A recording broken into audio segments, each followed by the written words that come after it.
מן הפחדנות שמסתתרת מהמיטות חדשות, מן העצלות שמסתפקת בחצי המיטות, מן היחירות שסוברת שהיא יודעת את כל האמת לאמיתו, דיין האמת הצילנו.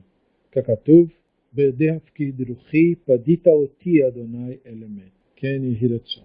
Será Hashem nascer e nascer, nós voltamos ao nosso estudo do Talmud Bavli, dando início a um novo DAF, o DAF 9a, havendo concluído na aula anterior o DAF 8b.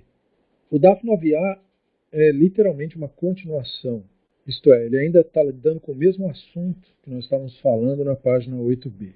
Então, antes de continuar, só uma rápida leitura do que foi dito antes. Nos dois últimos parágrafos da página 8b, nós lemos que a Gemara nos disse que alguns ensinaram que a declaração havia sido feita pelo Rav Acha bar Hanina, na qual ele determinou que a halachá estava de acordo com a opinião do Rabino Shimon ben Yochai com relação àquela halachá que tinha um estilo semelhante à halachá que nós estávamos tratando.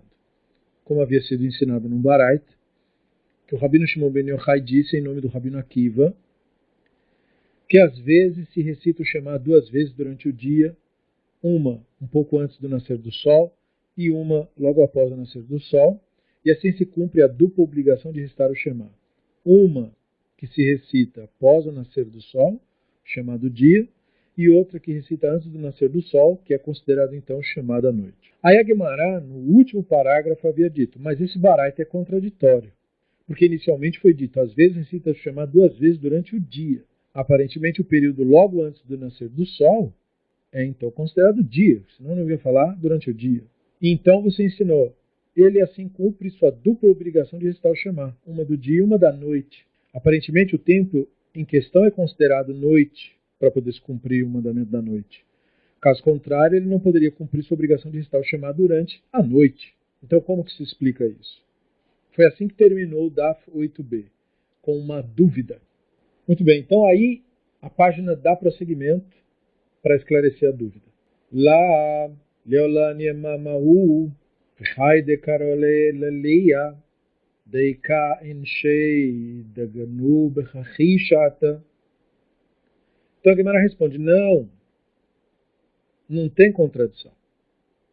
Na verdade, o tempo imediatamente anterior ao nascer do sol é considerado dia,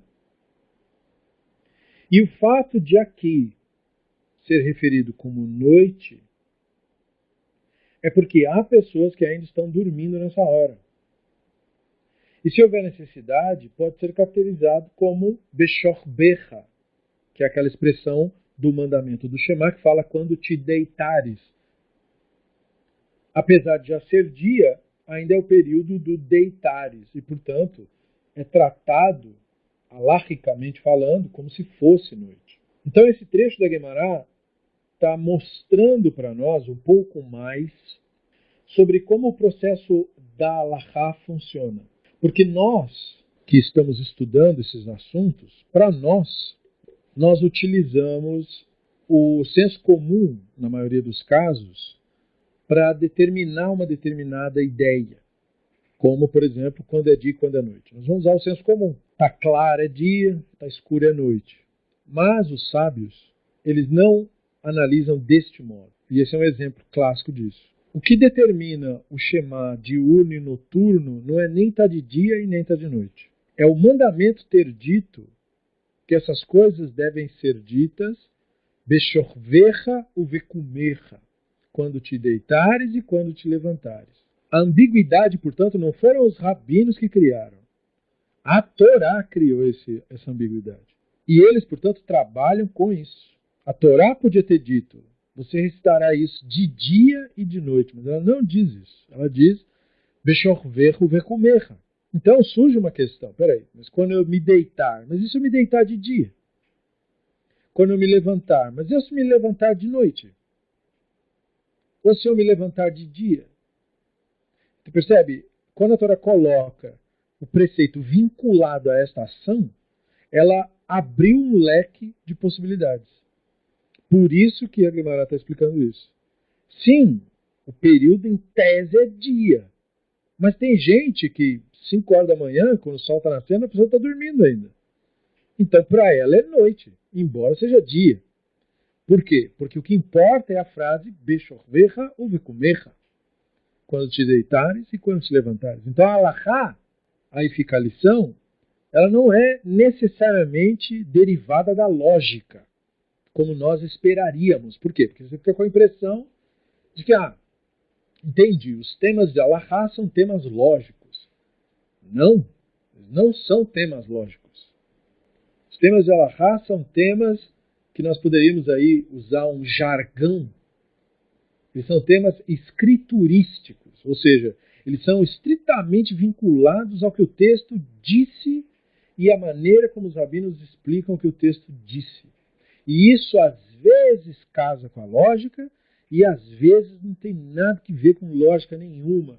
E daí a importância de entender as tradições para saber como foi o desenvolvimento disso e o que estava se pretendendo atingir com as regras. Amar Rabi Acha Rabi Hanina, Amar Rabi Yehoshua ben Levi, Alachá que Rabi Shimon, Shamar Mishum Rabi Akiva, Amar Rabi Zeira, Ubilvad Shelo Yomar Ashkiveni.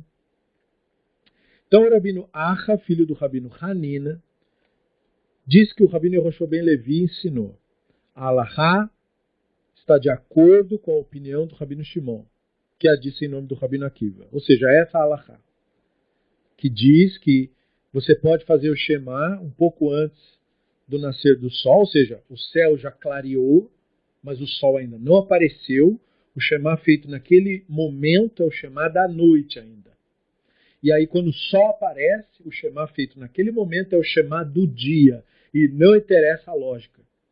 Esta é a alahá, disse o filho do Rabino Hanina, o Rabino Acha.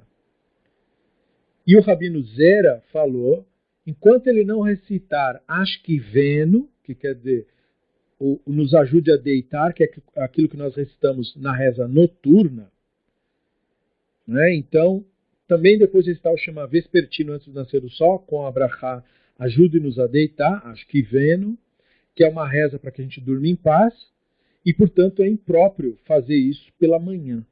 Então, quer dizer, então não vai recitar isso.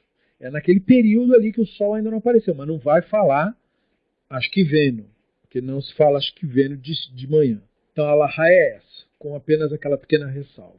E veja, isso quer dizer o quê? Quer dizer que isso foi acordado entre os rabinos do período, passou pelo crivo de diversos sábios e nenhum se objetou, nenhum chegou e falou, não concordo. Todos falaram, tudo bem, para mim tudo bem. כי עתה רבי יצחק בר יוסף אמר, כרבי אחא ברבי חנינא אמר רבי יהושע בן לוי, לאו בפירוש יתמר, אלא מכללה יתמר. E é assim que a alahá era ensinada na sala de estudos daquele período. No entanto, quando Rav Yitzhak Bar Yosef veio para a Babilônia, vindo lá da terra de Israel, eles faziam esse intercâmbio, né? Onde o Rabino Yehoshua ben Levi vivia, ele disse que esta decisão do Rabino Acha, filho do Rabino Hanina, disse que o Rabino Yehoshua ben Levi tinha falado isso, não foi dito explicitamente pelo Rabino Yehoshua ben Levi em pessoa.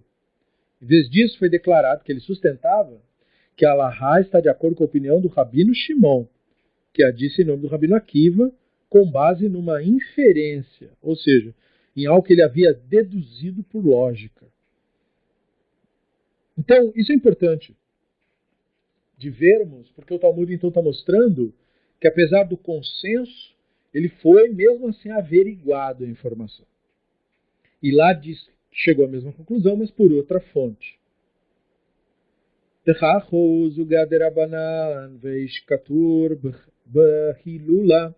Divrei Rabi Yehoshua ben Levi.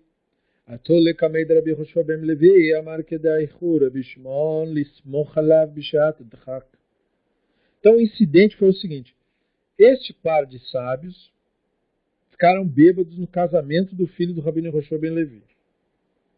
Porque no casamento geralmente se serve bebida e muito mais naquela época.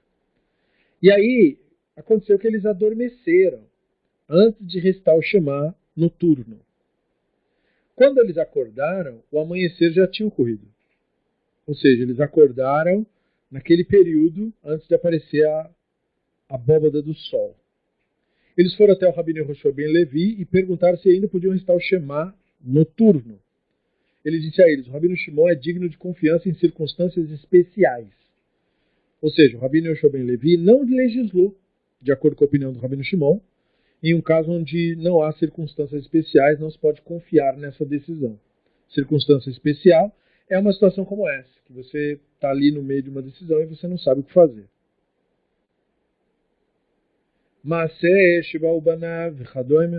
Então é agora a Mishnah, a Guemará lembra aquela Mishnah que nos falou do incidente que tinha ocorrido com os filhos do Rabbi Gamaliel, que eles tinham voltado muito tarde de um salão de casamento e perguntaram ao pai se eles tinham permissão de recitar o Shema depois da meia-noite.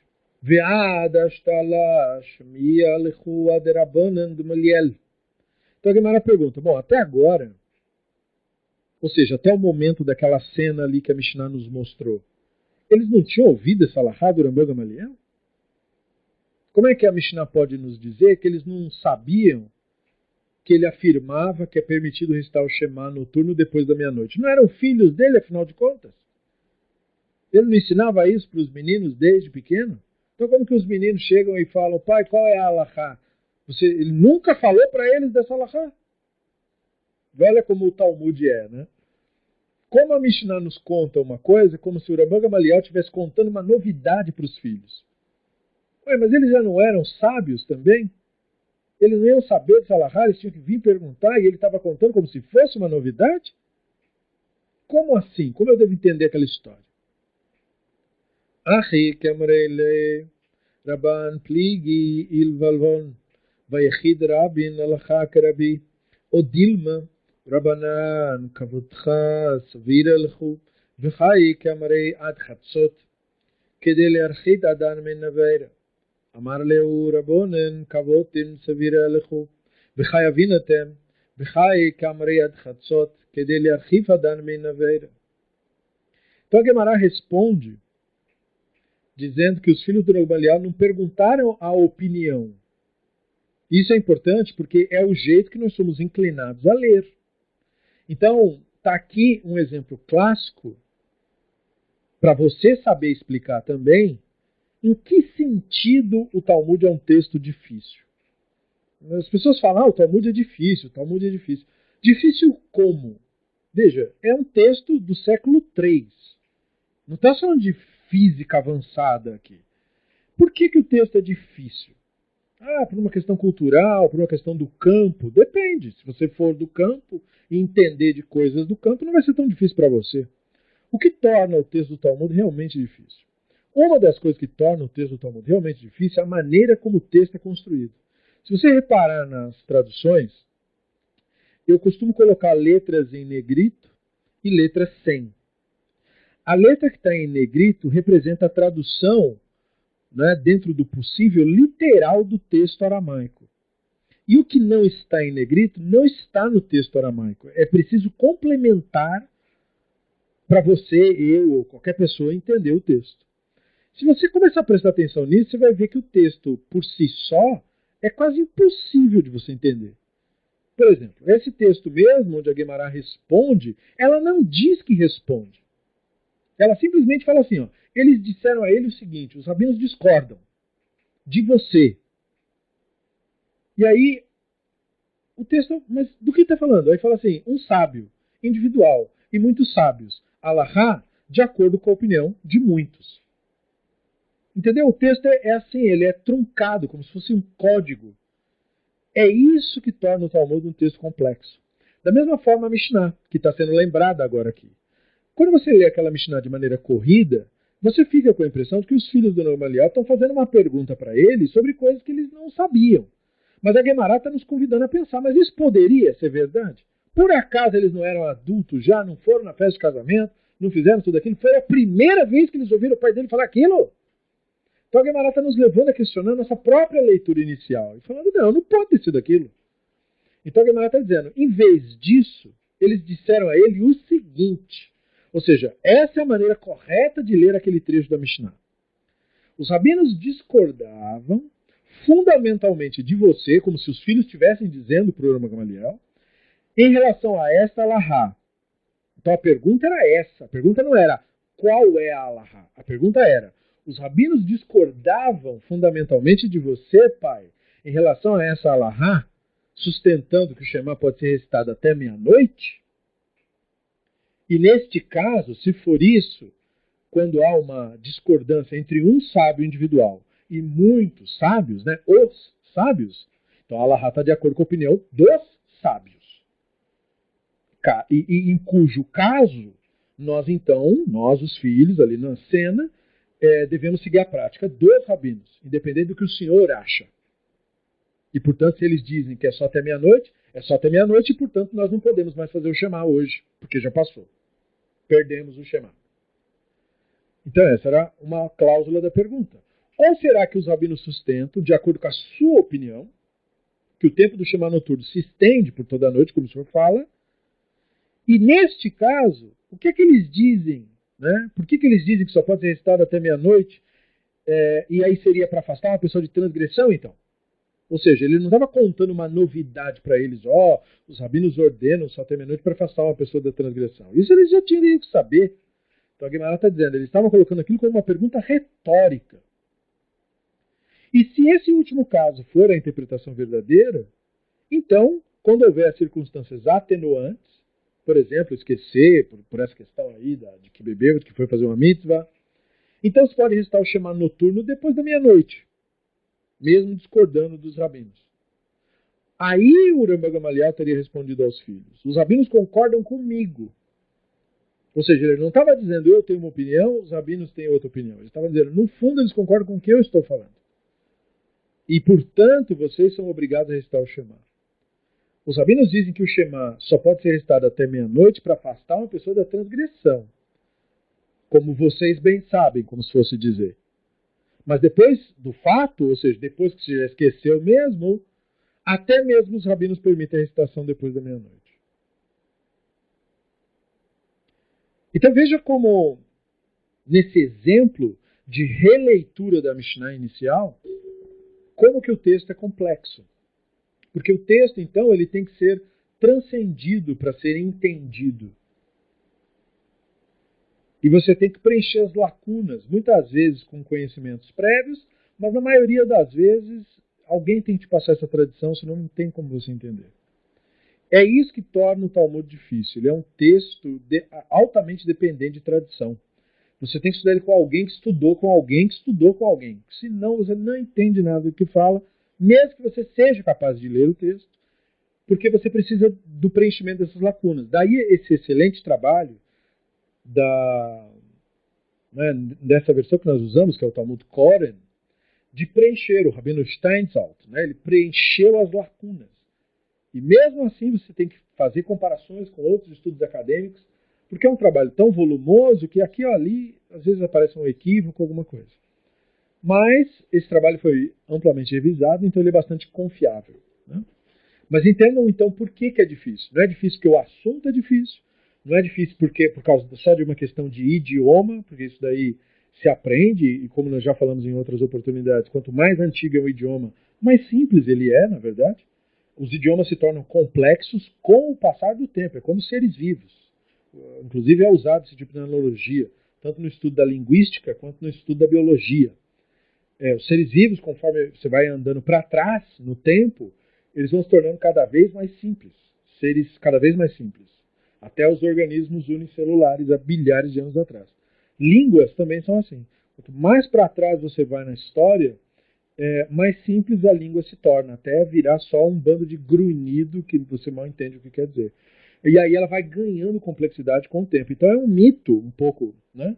Essa história de que há uma língua antiga, difícil. É o oposto.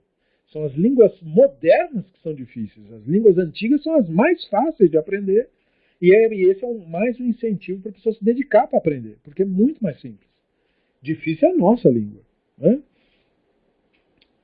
E, portanto, em comparação, né, o latim é muito mais fácil de aprender do que o português, o espanhol, ou ou as demais línguas derivadas do latim, o italiano, porque ele é a base da qual as outras foram construídas, então é muito mais fácil. Mesma coisa, o hebraico bíblico é muito mais fácil de entender do que o hebraico moderno, porque o hebraico moderno está aumentando a cada ano a sua complexidade, ele vai se tornar cada vez mais complexo. Então, mesmo com este grau de complexidade, ele tem muitas características do antigo. Da mesma forma, o aramaico do Talmud, embora pareça uma grande coisa, é uma língua simplória, muito simples. E torna um pouco difícil, porque eu tenho que transcrever essa linguagem simples para a linguagem complexa que nós falamos hoje, seja inglês, francês ou português, e outros idiomas que o Talmud acaba sendo traduzido. E daí, portanto, a necessidade de colocar em negrito o que é tradução literal e em torno o que está querendo apontar para a gente poder entender o que está se falando. Senão nós não entendemos uma única palavra do que o texto diz por causa dessas questões linguísticas. Veloso, bilvad, amaru, ele, vechadoime.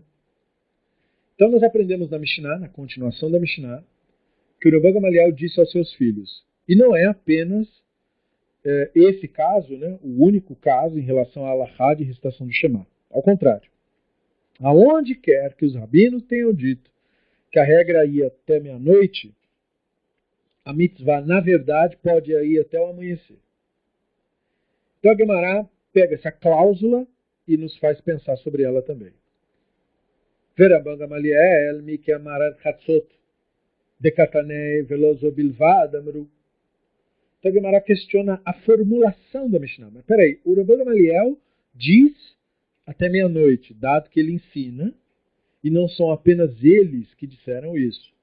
Se o Rabban Gamaliel não restringe o tempo para a recitação de Shema até meia-noite, então por que ele diz, e não é só isso que eles dizem, implicando como se ele concordasse com esse rigor? E aí a Gemara responde, Achi que amar lechu Rabban Gamaliel livnei afilu Rabbanan dekamrei ad chatzot mitzvatan shalemod hashachar vechai dekamrei ad chatzot kede learchik adan min aveira. Então a Gemara explica que isso é o que o Rabban Gamaliel quis dizer para os filhos. Mesmo de acordo com os rabinos que dizem que a mitzvah pode ser cumprida até meia-noite, portanto que seguem esse rigor, a obrigação bíblica de cumprir a mitzvah continua até o amanhecer, ou seja, o mandamento rabínico não muda o mandamento bíblico. E o que eles dizem só pode ser recitado até meia-noite é só por causa de afastar a pessoa da transgressão. Portanto, o que ele estava ensinando para os filhos é não confundam mandamentos bíblicos com mandamentos rabínicos. Na verdade, essa lição da Guimarães é para nós mais do que para o Rabban Gamaliel e para os filhos. É, na verdade, só colocando assim uma grande personalidade falando isso. Isso também é uma evidência de que, na tradição judaica clássica, os rabinos não permitiam fazer confusão entre regra rabínica e regra bíblica. E também enfatizar que é muito importante entender que é por isso que existe o mandamento rabínico. O mandamento rabínico não é um sistema para que os rabinos sejam obedecidos, como, por exemplo, acontece hoje na religião. A ideia de que obedecer os rabinos. Quando a Torá manda obedecer os rabinos, obedecer os sábios, obedecer os mestres, ela apenas está falando no contexto destes mestres legislarem para proteger a Torá, no sentido de proteger o sistema ritual da Torá, para que a pessoa não chegue perto da possibilidade de violar a Torá, que é para isso que o mandamento rabínico serve. O mandamento rabínico, que é mandamento rabínico, de fato, é aquele que foi criado para impedir uma transgressão da Torá. Não tem nada a ver com o ego do rabino.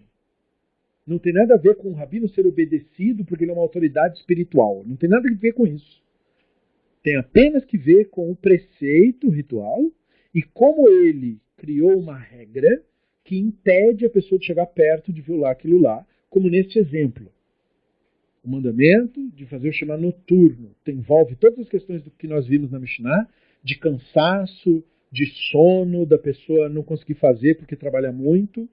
Então os rabinos disseram que vamos estabelecer que só pode fazer até meia-noite. Então o que o cara vai fazer? Assim que anoitecer ele já vai fazer logo. E aí ele não corre nunca o risco de dormir sem fazer o Shema e só acordar no outro dia.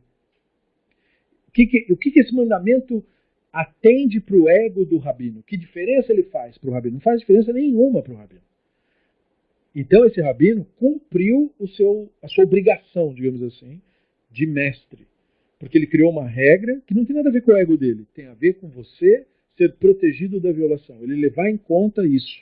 Ele entender como é a sua vida e te ajudar a cumprir o mandamento, que é o papel verdadeiro do rabino. O papel do rabino não é ser obedecido por ninguém, nem ter o ego massageado por ninguém, e nem muito menos ser homenageado por quem quer que seja. Ele é apenas um professor, e o objetivo dele é facilitar que você cumpra os rituais de uma maneira que seja fácil para você, para facilitar a sua vida. Então, se o rabino impõe uma dificuldade à vida dos outros, ele não entendeu a vocação. Porque a vocação dele não é de sacerdote. O rabino não é um sacerdote. Tem o sacerdote, que é o Kohen, que é outra função. Ninguém pode ser Kohen na nossa religião. Só uma pessoa que nasce assim. Então, o rabino não é um sacerdote, um líder espiritual, nada disso. Ele é apenas um professor e um legislador. E ele serve para ajudar as pessoas a cumprir os rituais e ensinar os conceitos relacionados à tradição. Então, continuando na análise da Mishnah, aí tem o próximo pedacinho dela, onde o Rabbi Gamaliel cita os casos em que uma mitzvah podia ser realizada até o amanhecer. E entre esses casos, ele cita esse que foi mencionado no trechinho, que é a queima das gorduras e dos membros das ofertas trazidas no altar. E aí o Talmud prossegue. Ve'ilu chilat psachin lakatanei. Aí a Gemara diz assim, bom, na nossa Mishnah, não foi ensinado sobre comer o cordeiro do Pessah, entre as mitzvot que pode ser cumprida até o amanhecer. Isso estaria indicando, em tese, que a Mishnah, a mitzvah, o mandamento de comer o cordeiro do Pessah, então ele não se estende até o amanhecer. E aí constatar esse fato gera uma série de situações que a gente precisa pensar a respeito, os rabinos dizem. Oremenchi kriyat shema arvit v'chalel belelia psachim v'achilat petzach mitzvatan shalem shachar. Então a Gemara nota com esse fato uma contradição.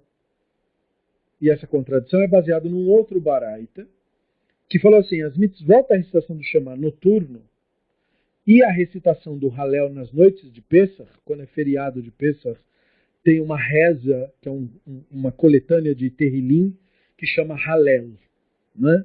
Que são louvores ao Hashem específicos que os rabinos selecionaram para os dias de festa.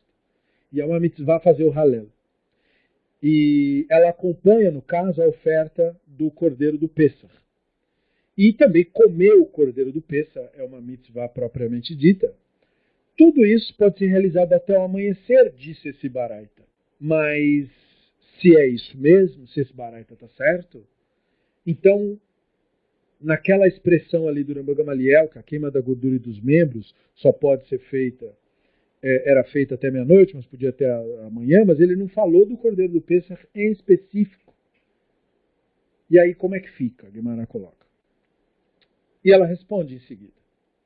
Amar Rav Yosef, Lakashia, Ha Rabi Eleazar ben Azaria, Ha Rabi Akiva, Detania, Ve'achlu et basar balayla הזה, Rabi Eleazar ben Azaria Omer, נאמר כאן בלילה הזה, ונאמר לחלן, ועברתי בארץ מצרים בלילה הזה, מה לחלם עד חצות, עד כמה עד חצות.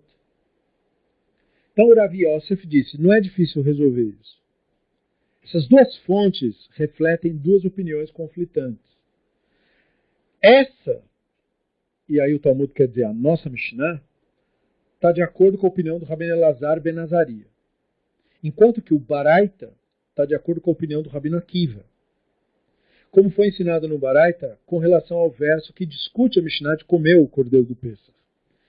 O verso de Shemot 12:8 diz, e eles comerão a carne naquela noite. E aí o verso continua, assado no fogo e matzot com ervas amargas o comerão. O Rabino Elazar ben Azaria disse, aqui está declarado, naquela noite, da qual não podemos determinar quando a noite termina. A mesma expressão é encontrada mais tarde no mesmo capítulo. E eu passarei pela terra do Egito naquela noite, e ferirei todo o primogênito da terra do Egito, da pessoa ao animal, que é Shemot 12:12. Sabemos quando os primogênitos foram abatidos, com base no verso. Shemot 11. Assim diz o Hashem, por volta da meia-noite, sairei para o meio do Egito e todo primogênito do Egito morrerá. Portanto, assim como no verso a seguir, a praga dos primogênitos ocorreu até meia-noite, como declarado explicitamente no verso, assim também no verso aqui. A mitzvah de comer o cordeiro de Pêssah continua até meia-noite. Então você resolve a questão novamente. Como que a Laha está trabalhando? Em cima do texto da Escritura. Amar le Rabbi Akiva v'chalok var neman bechipazon ad sha'at chipazon in ken ma talmud lomar balayla. Então Rabbi Akiva disse-lhe, não foi já dito, e aí ele cita o verso de Shemot 12, assim vocês o comerão, com os lombos cingidos, sapato nos pés, cajado nas mãos, o comerão apressadamente, porque é oferta de Pêssah para o Hashem. Então, isso implica que o cordeiro do Pêssah pode ser comido até a chamada hora da pressa. Visto que o tempo da pressa é quando Israel deixou o Egito, e é dito, você não sairá cada um de sua casa até de manhã, então o cordeiro do Pêssah pode ser comido até de manhã. Se for assim, por que o verso está falando naquela noite? Se é de manhã, não é mais noite. Yechole nechal kekadashim bayom talmud lomar balayla u nechal velo bayom.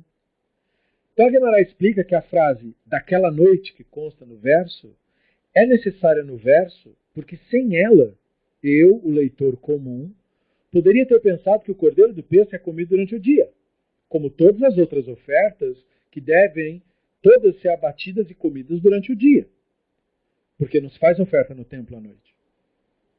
Portanto, o verso afirma, naquela noite, para sublinhar que esta oferta específica é comida apenas à noite e não durante o dia. Ela é uma oferta, portanto, diferentona de todas as outras. Essencialmente, a diferença entre as duas opiniões gira em torno da palavra que consideraram significativa.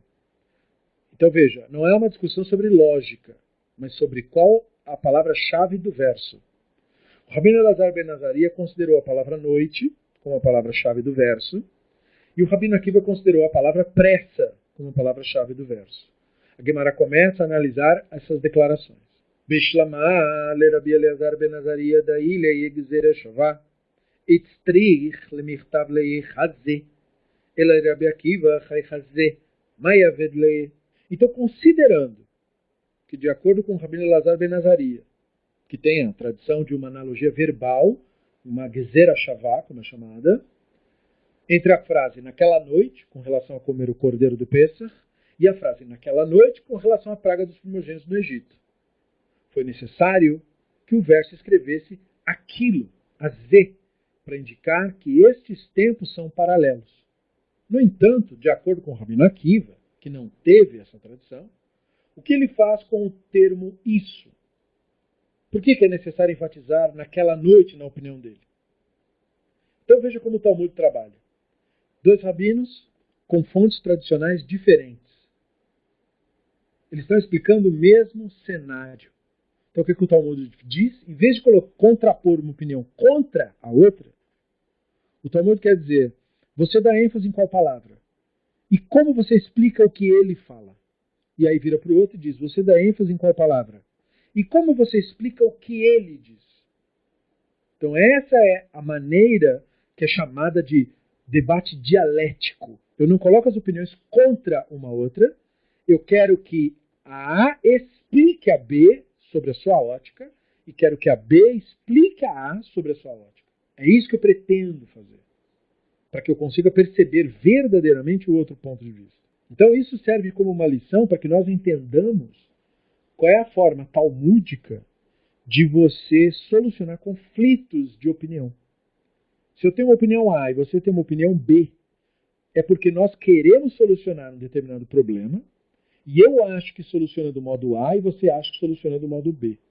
Para que eu entenda você, eu preciso expressar o que eu quero. Olha, eu acho que o problema se resolve assim. E aí eu tenho que abrir um espaço e dizer, mas se você acha B, como você resolve esse problema que eu quero? Como você, com o seu método, resolve o meu problema? E da mesma forma, então, você também. o meu problema é esse. Como que o seu método resolve o meu problema? E na medida em que nós conseguimos fazer isso, nós conseguimos averiguar se a nossa visão tem amplitude, se ela realmente resolve problemas, e nós criamos uma conexão entre nós, porque as nossas visões, quando usa-se esse método, elas param de ser antagônicas, elas se tornam complementares, como essas visões que a Gemara mostra. Lemautei laila kher udeata salka datachimena khoila pesach kadashim kalim ushlamim kadashim kalim maslamim nechalin lishnei yamin velaila echad af pesach nechal shten leilot b'makom shnei yamin ויכל נאכל שני לילות ויום אחד כמשמלן בלילה הזה הוא נאכל ואינו נאכל בלילה אחר.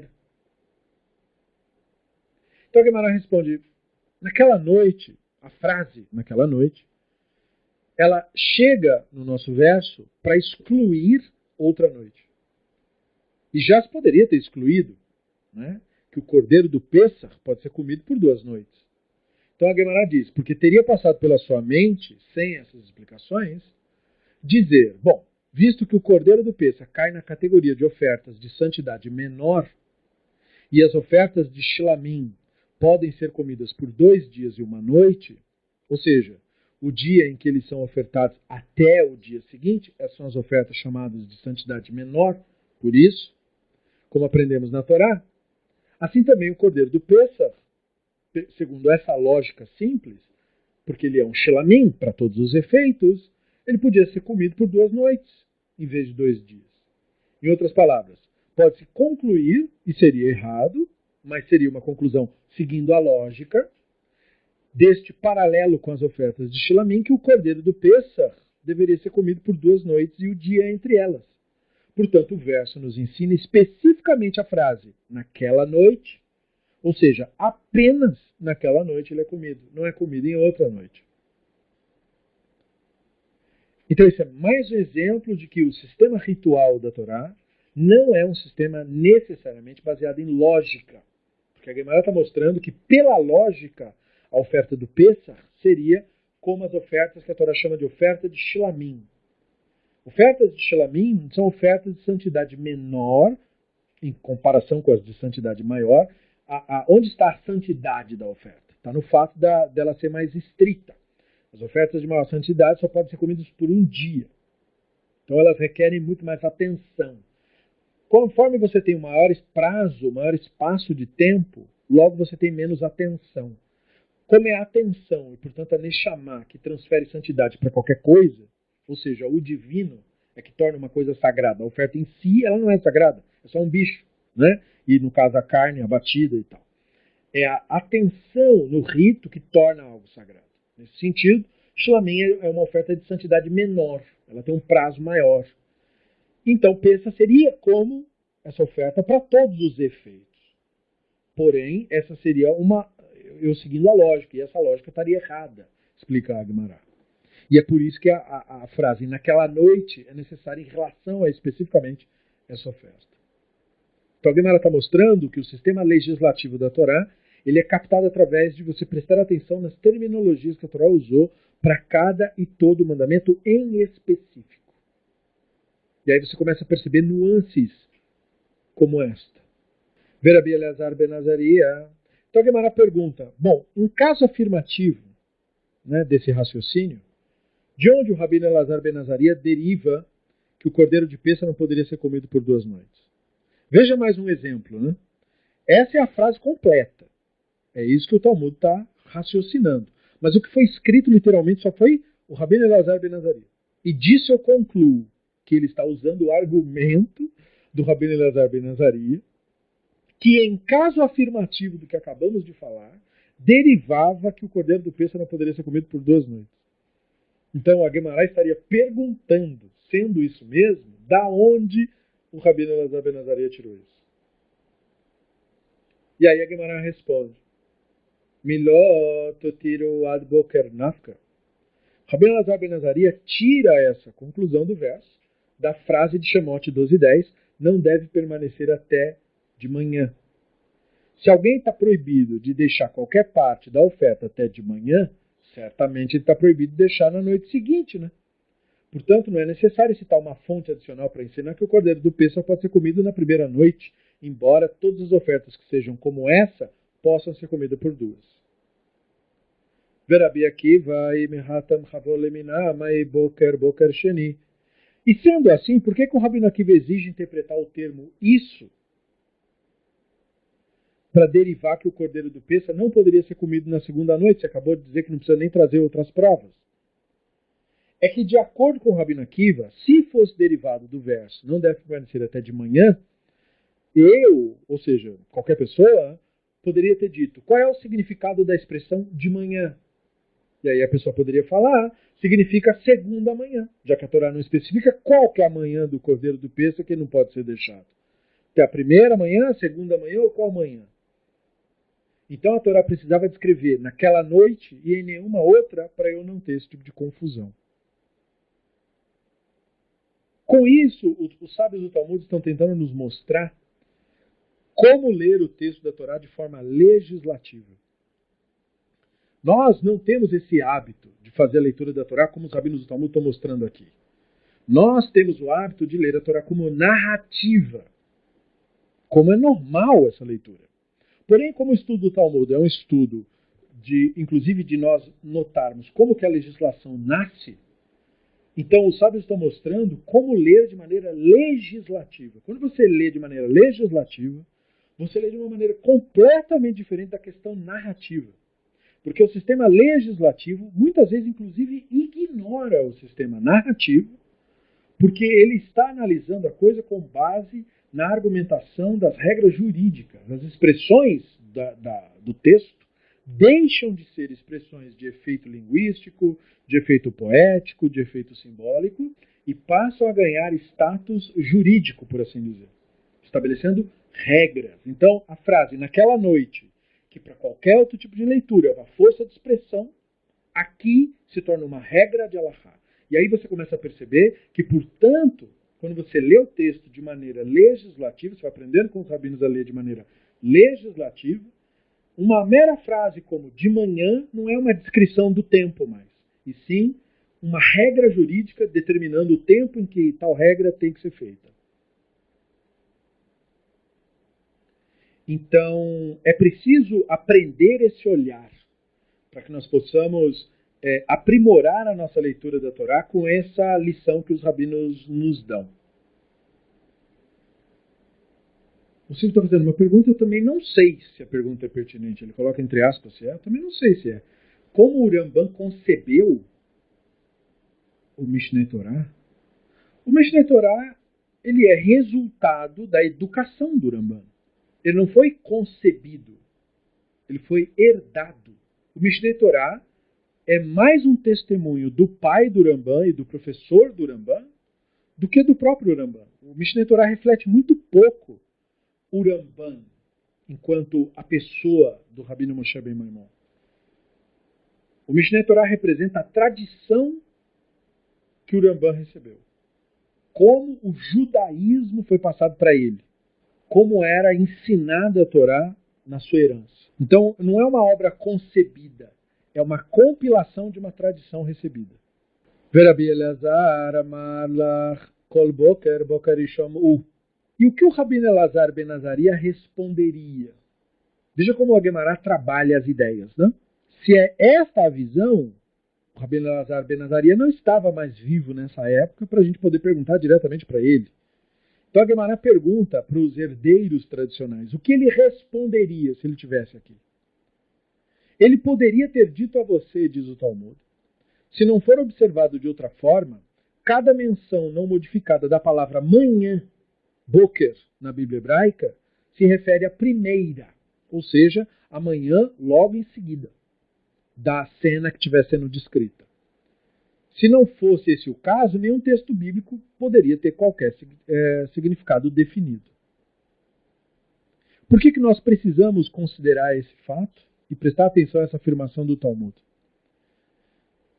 Por algo que nós já falamos há um tempo, sempre é bom reiterar, de que mandamento ele precisa ter começo, meio e fim. Não pode haver uma regra ou um mandamento vago. Aí eu gosto sempre de citar o exemplo fácil, para todo mundo entender. O exemplo da procriação. É uma mitzvah ter filhos. É um mandamento, é um dos 613 mandamentos. Ter filhos. É um mandamento. Aí cabe a pergunta. Quantos filhos? E quais filhos? Se uma pessoa tiver um filho, ele cumpriu o mandamento? Pergunta. Se ele tiver um menino, ele cumpriu o mandamento? E se ele tiver só uma menina, ele cumpriu o mandamento? E se ele tiver que ter 2 filhos e não um? Ele tem que ter 2 meninos? Ou se ele tiver 2 meninas, ele cumpriu o mandamento? E se ele tiver um filho, e esse filho, Hasve Halila, falecer, ele é obrigado a ter outro filho? Ou aquele filho tido já valeu como cumprimento do mandamento? E se ele tiver um filho ou uma filha, e esse filho ou filha foi estéril e não puder ter filho, ele tem que ter um outro filho que também possa ter filho, ou basta ter o filho, mesmo que ele seja estéril, que já valeu como filho? Percebeu um monte de perguntas que surgem? E quem não pode ter filhas? Ele está lembrando lá no fundo. E quem não pode ter filho? Pessoa estéril, não pode ter filho. Como que ela cumpre o mandamento? Ela é obrigada a cumprir o mandamento, não podendo cumprir o mandamento? Então veja, eu não posso ter um mandamento vago. Eu tenho que ter um mandamento que seja determinado, com começo, meio e fim. Eu preciso de regras estabelecidas. Isso que o Talmud está nos mostrando é exatamente esse procedimento. Eu não posso pegar o termo, por exemplo, do começo de um mandamento de uma maneira assim, mais ou menos. Manhã quer dizer o quê, especificamente? E aí, uma vez que eu determino, manhã quer dizer manhã seguinte na Torá. Então, manhã seguinte é manhã seguinte, não é a outra, e nem a outra, e nem a outra. O porquê eu preciso determinar onde é que começa. Porque a Torá, enquanto narrativa, ela pode ter miríades de interpretações. Mas quando nós chegamos no sistema legislativo, eu não posso ter miríades de interpretações. Eu preciso de algo claro. E é isso que os rabinos tentam nos mostrar. Parece uma coisa assim, caótica, mas não é. Eu preciso determinar começo e meio e fim para cada e todo o mandamento. Nós veremos mais desses temas. Vechanei tanei, kahanei tanei, detania sham tizbach et apesach ba'erev kavod shemesh moed chetzecha memitzrayim. Então, a respeito da disputa entre Tanaim, ou seja, entre o Rabino Akiva e o Rabino Elazar ben Azaria, sobre até quando o cordeiro de Pêssach poderia ser comido, a Guemará observa o seguinte. A disputa entre esses Tanaim é paralela, à disputa entre aqueles Tanaim que discordavam sobre o mesmo assunto. Como foi ensinado num Baraita com relação ao verso. Lá você vai oferecer o cordeiro de Pêssach ao entardecer, quando o sol se põe na hora em que você deixou a terra do Egito, que é Devarim 16. Um exame detalhado do verso parece mostrar que ele menciona 3 momentos distintos. A noite, e ele se refere à tarde até o pôr do sol, e aí tem a frase quando o sol se põe, que se refere à própria hora do pôr do sol, e aí tem a frase a hora em que você deixou a terra do Egito, que se refere, conforme explicado em Shemot, às primeiras horas da manhã. Portanto, parece que esses tempos aí são paralelos uns aos outros, aos diferentes estágios, por assim dizer, que a mitzvah do cordeiro de Pêssach seria observada, e é em relação a esses detalhes aí que os Tanaim discordariam, porque a Halachá é derivada de expressões específicas do texto das Escrituras. É uma coisa muito técnica, eu não posso ser vago sobre isso, como nós estamos falando. Rabi Eliezer Omer, Baerev, Atazover, וכבוא השמש, אתה אוכל, ומועד צאתך ממצרים, אתה שורף. רבי יהושע אומר, בערב, אתה זובח, כבוד השמש, אתה אוכל, עד מתי אתה אוכל, והולך, עד מועד צאתך ממצרים. Rabi Eliezer disse, à tarde, o texto fala, né? No sentido literal, de tarde, você abate a oferta. Desde quando o sol se põe até meia-noite você a come. E na hora que você deixa a terra do Egito, você queima o que resta da oferta, de acordo com a opinião do Rabino Elazar ben Azaria. Então aí você cobriu tudo, entendeu? Crepúsculo, a noite e amanhecer. Rabino Yehoshua diz, à noite, no sentido de final da tarde, você abate a oferta, desde quando o sol se põe, você come, ou seja, pode comer um pouco antes, na opinião dele, perceba aí a comparação, no sentido de final da tarde, então, quando o sol se põe você come, até quando você continua comendo? Até o momento em que você deixou a terra do Egito. Ou seja, até de manhã, de acordo com a opinião do Rabino Akiva. Então não precisava, quando amanhecer, já está queimando a oferta. Então essa é a diferença deles, uma diferença que, na verdade, se você notar bem, ela faz toda a diferença no sentido ritual. Porque enquanto um de manhã já estaria queimando a oferta e não mais comendo, o outro poderia estar comendo ainda. Então isso gera uma forte discordância ritual, por assim dizer. E o Talmud abarca as duas opiniões. Amar Rabi Abba ochel modim כשנגאלו ישראל ממצרים לא נגאלו אלא בערב שנאמר הוציאך השם אלוהיך ממצרים לילה וכשיצאו לא יצאו אלא ביום שנאמר ממערכה בפסח יצאו בני ישראל ביד רמה. Então Guimarães cita uma explicação alternativa para a disputa entre o Rabino Elazar ben Azari e o Rabino Akiva, porque como nós vimos aí, não tem como reconciliar essas opiniões. O Rabino Abba disse, todos concordam que quando os filhos de Israel foram resgatados do Egito na narrativa, eles receberam permissão de partir. Eles foram resgatados apenas à noite, como está declarado. Na primavera, o Hashem Baseloim vos tirou do Egito à noite, o Devarim 16 fala. E quando realmente partiram, saíram apenas durante o dia, como está dito. E no dia 15 do primeiro mês, no dia seguinte à oferta do Cordeiro do Pêssar, os filhos de Israel saíram com a mão alta, com a mão para cima, como se fosse aos olhos de todo o Egito, que é Bamidbar 33, indicando que eles realmente saíram durante o dia. Então a redenção começou à noite, mas sair mesmo eles saíram durante o dia só. Então não é redenção ainda de noite. Com base nesse raciocínio, Alman el-Heku, al-Sha'at Chipazon, Rabbi Eleazar ben Azariah Sabar, Mai Chipazon, Chipazon de Mitzrayim. Então, com relação ao que eles discordavam então, se a sua opinião está certa, Guimarães pergunta. Bom, eles discordavam quanto ao tempo de pressa que o versículo fala. Que o versículo fala, vocês comeram com pressa, porque a oferta do Pêssar para o Hashem. Então, Rabbi Eleazar ben Azariah afirmou, mas qual que é o significado de pressa? O que o versículo quer dizer com isso? Pressa quer dizer a pressa dos egípcios. Se o versículo quer dizer a pressa dos egípcios, então a pressa é de que representa que horário? Representa meia-noite. Porque quando eles correram nas casas do povo de Israel para mandar embora, foi depois que morreram os primogênitos. E eles fizeram isso meia-noite. Então, se a palavra pressa tem a ver com os egípcios, então ela representa o período da meia-noite. Verabi Akiva Savar, Mai Chipazon, Chipazon de Israel. E o Rabino Akiva discordava dessa visão e ele dizia que o significado de pressa não é os egípcios, é Israel. Aí muda o sentido completamente. Porque se o significado de pressa é Israel, quando Israel estava com pressa? De manhã, porque foi só o único período que eles tinham autorização para sair de casa, porque o versículo falou, vocês têm que ficar em casa toda noite, por destruidor não matar vocês também. E aí eles ficaram a noite inteira em casa, então quando foi de manhã, no primeiro momento que eles puderam, eles saíram vazados de lá. Então, para eles, pressa quer dizer de manhã. Tania, Rabei, Achi, Otziach Hashem Elohecha memitzrayim la'aliyah. וכי בלילה יצאו, וכלו לא יצאו אלא ביום, שנאמר ממחרת פסח יצאו בני ישראל ביד רמה, אלא מלמד שהתחילה לכם גאולה מבערב. Então, semelhante à declaração do Rabino Abba, que também foi ensinada no Baraita, a respeito do verso. O Hashem teu Elohim te tirou do Egito à noite. Daí surge a pergunta. Eles partiram à noite, eles não saíram durante o dia, como se fala. No dia seguinte, a oferta do Cordeiro de Pêssar, o filho de Israel saíram com a mão forte.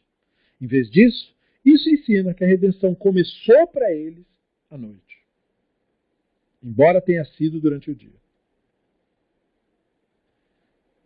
Daberna beoznea bechadoime, amarei de beirabi yanai, enna ela loshon bakasha, amar li akadosh baruch hu le Moshe, bevakasha memcha, ler ve'emor lechen leIsrael. בבקשה מכן שעלו ממצרים כלי כסף וכלי זהב שלא יאמר. E, como último tópico discutido na Guimarães, girava em torno desse assunto do Êxodo, a Guimarães cita um Midrash agadático adicional sobre esse assunto. Com relação ao verso, fale, por favor, a expressão por favor no hebraico bíblico é na. Fale, por favor, aos ouvidos do povo, e se você notar essa expressão, você fica muito interessado, porque toda vez que mostra o divino falando com Moshe, falando com alguém, o divino fala sempre por favor, por gentileza. E aí os rabinos dizem que isso é uma lição para nós. Se o divino, que pode sair mandando a torta e a direito, pede as coisas por favor, muito mais eu e você. Né? Então, o divino falou, fale por favor aos ouvidos do povo, e que cada homem tome emprestado do seu semelhante, cada mulher da sua semelhante, vasos de prata e ouro, que é Shemot 11. A palavra por favor, no texto ali, não é clara no que diz respeito ao que isso quer expressar exatamente, não sendo só força de expressão. Os alunos da escola do Rabbi Yanai disseram, por favor, nada mais é do que uma expressão de súplica. Ou seja, não vem com mistério. É por favor, quer dizer por favor mesmo. E por que a divindade empregaria uma expressão de súplica? Né? No caso, se o Rabbi Yanai está certo e Deus está pedindo por favor, a questão é, mas Deus tem que pedir por favor? Ele não é o rei do mundo, ele vai pedir por favor? A Gemara explica que o santo bendito seja, disse a Moshe, eu te rogo, eu te peço, vai e diz a Israel, eu te rogo, empresta vasos de prata e ouro aos egípcios para cumprir a promessa que eu fiz a Abraão no pacto das partes. E como você percebe, o texto para no meio, porque exatamente esse é o final da página, nós concluímos, e portanto nós continuaremos na nossa próxima aula. É uma página curtinha do Talmud, mas é a página que nós concluímos. Então, o que essa Gemara termina dizendo? Que o Hashem não manda como uma figura autoritária. Que o Hashem pede as coisas falando por favor. E, como o Rabbi Yanai explicou, por que o Hashem está pedindo por favor? Porque ele estava dizendo, me dá aí uma força. Eu preciso cumprir uma promessa que eu fiz para o Abraham. Então, veja, é minha obrigação. Como se o Hashem estivesse dizendo, né, para Moshe. Essa é minha obrigação. Eu falei para o Abraham uma coisa relacionada a isso. Não tem a ver com você, mas eu estou te pedindo uma gentileza. Vai lá para os egípcios e peça essas coisas, porque eu preciso cumprir um negócio que eu falei com o Abraham. E daí, tipo assim, eu vou aproveitar agora para fazer isso, tem como você quebrar essa para mim? Então é muito interessante isso, porque então a expressão atribuindo essa gentileza do divino, não é na verdade uma gentileza do divino. É uma oportunidade de expressão de gentileza da nossa parte. Então está dizendo que a gentileza é do divino. Mas aí o Rabbi Yanai falava, mas na verdade somos nós que estamos fazendo a gentileza. A gentileza do divino, portanto, é a nossa gentileza. Essa é a gentileza do Hashem. E aí nós veremos para onde vai essa história na nossa próxima aula. Muito obrigado a vocês, a cada um de vocês, por se disporem a participar. Isso tem importância fundamental, a atenção de cada um e o interesse em estudar é fundamental. Então, assim, para cada um de vocês, Hazak Baruch, que é o que a gente costuma dizer quando uma pessoa se dedica ao estudo de Torá com ímpeto, né? Hazak Baruch, Hazakal Bruchá para as mulheres. E nós concluímos mais uma página da Gemara, Bezrat Hashem Barach. Portanto, na nossa próxima aula, nós vamos estudar outra página do Talmud, dando continuidade a esses debates. Hoje, uma página um pouco mais técnica, né? Mas muito interessante também, e que vai ter desdobramentos. Todos os conceitos são muito importantes para os desdobramentos que ainda virão, porque esse DAF do Talmud é muito intenso. Muito obrigado mais uma vez a cada um de vocês. Muito obrigado aos nossos apoiadores que mantêm o nosso projeto existindo. Bom descanso. Uma boa noite a cada um. Obrigado mais uma vez pela paciência e pela participação. E até nossa próxima aula. Bezrat Hashem Barach.